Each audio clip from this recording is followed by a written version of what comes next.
Hello student, Radhe Radhe. आज जो है हम बीएससी सेकेंड सेमेस्टर सिलेबस के बारे में बात करेंगे।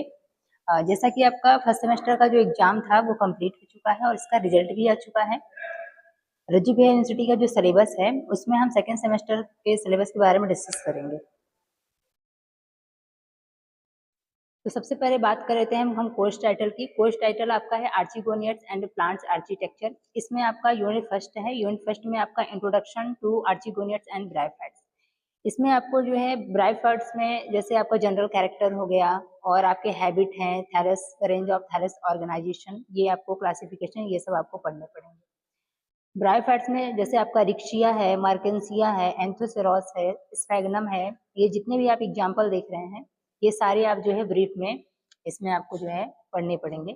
इकोनॉमिक इंपॉर्टेंट ऑफ ब्रायोफाइट्स, ये भी एग्जाम में बहुत बार क्वेश्चन पूछता है। यूनिट नंबर सेकंड की बात कर लेते हैं तो यूनिट नंबर सेकंड में आपका टेडोफाइट्स है। टेडोफाइट्स में आपको जनरल कैरेक्टर पढ़ने हैं राइनिया का, जैसे प्लांट आपका एग्जांपल में राइनिया है। और यहाँ पे क्लासिफिकेशन भी आपको पढ़ने हैं। हेट्रोस्पोरी, हेट्रोस्पोरी से भी क्वेश्चन आपके आते हैं। सीड हैबिट, सीड हैबिट के बारे में पढ़ना है। इकोनॉमिक इंपॉर्टेंट ऑफ टेडोफाइट्स, ये भी आपके एग्जाम में बहुत ज्यादा क्वेश्चन पूछे जाते हैं, economic important of टेडोफाइट्स। Third unit की बात कर लेते हैं तो थर्ड यूनिट आपका है जिम्नोस्पर्म। जिम्नोस्पर्म में क्लासिफिकेशन पढ़ने हैं, डिस्ट्रीब्यूशन ऑफ जिम्नोस्पर्म, और यहाँ पे साइकेडल्स, साइकेडल्स ऑर्डर है जिसमें आपका साइकस है, जिंगकोगेल्स है, ये भी आपका एक प्रकार का जो है ऑर्डर्स है, इसमें आपको पढ़ना है। जिनेटिल्स भी आपका ऑर्डर है जिसमें आपके क्लास के बारे में पढ़ने हैं, जैसे साइकस है, पाइनस है, ये सब आपको पढ़ना है। इकोनॉमिक इंपॉर्टेंस भी इसका क्वेश्चन आता है एग्जाम में। यूनिट नंबर 4 की बात करें तो इसमें पैलियोबॉटनिक पढ़ना है आपको। यूनिट नंबर 4 में आपका जनरल का अकाउंट ऑफ साइकोफिशियल्स है और इसमें कॉर्डियल्स है, geological time scale, geological time scale से क्वेश्चन आते हैं एग्जाम में। फॉसिल्स, फॉसिलाइजेशन है, ये भी आपके जो है क्वेश्चन पूछे जाते हैं। Type of fossils and study of techniques, ये भी आपके जो है कुछ एग्जाम में क्वेश्चन आते हैं फॉसिल्स से रिलेटेड। तो आपको यूनिट नंबर 4 में पैलियोबॉटनी में आपके फॉसिलाइजेशन यानी टाइप ऑफ फॉसिल्स और आपके कुछ जनरल अकाउंट हैं, ये आपको पढ़ने हैं। यूनिट नंबर 5 की बात कर लेते हैं तो यूनिट नंबर 5 में आपका एंजियोस्पर्म मार्फोलॉजी, जिसमें आपका एक्सटर्नल फीचर पढ़ा जाएगा। एक्सटर्नल फीचर की अगर हम बात कर लेते हैं प्लांट में तो जैसे आपका स्टेम है, रूट है, लीव्स है, फ्लावर एंड इन्फ्लोरेसेंस। प्लांट में जितने भी हमारे एक्सटर्नल पार्ट होते हैं वो सारे आपके इस यूनिट में जो है पढ़ने पड़ेंगे।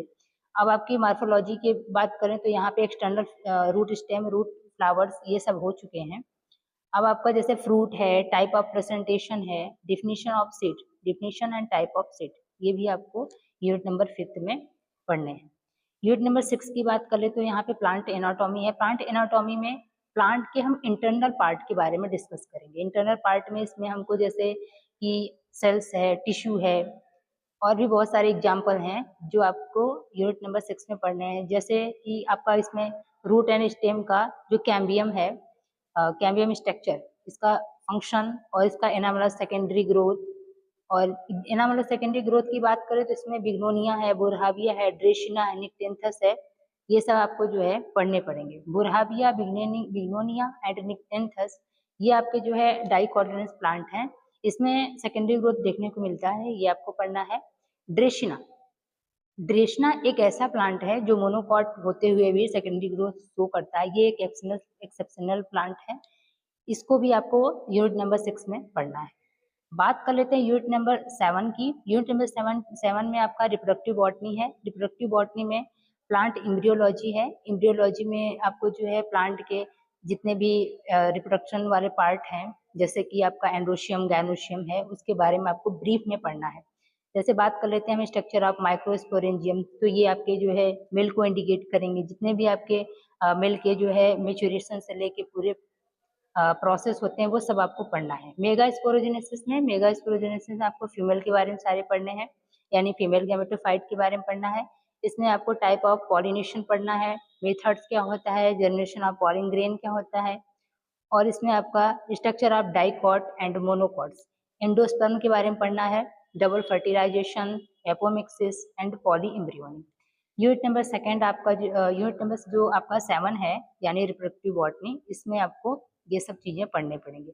लास्ट आपका है यूनिट नंबर 8 यूनिट नंबर 8 की बात कर लेते हैं। तो यूनिट नंबर 8 में आपका जो है पॉलन स्ट्रक्चर पढ़ना है, पॉलन मॉर्फोलॉजी पढ़ना है, पॉलन एलर्जी और आपका जो है एरोपेलेनोलॉजी, ये सारा आपको जो है लास्ट यूनिट में पढ़ना है 8 में, जिसमें आपका रोल इन टेक्सोनॉमिक है, टेक्सोनॉमिक एविडेंस। तो आज जो है टोटल आपका जो यूनिट 8 था ये जो है डिस्कस हो चुका है, archegoniates and plants architecture course title में।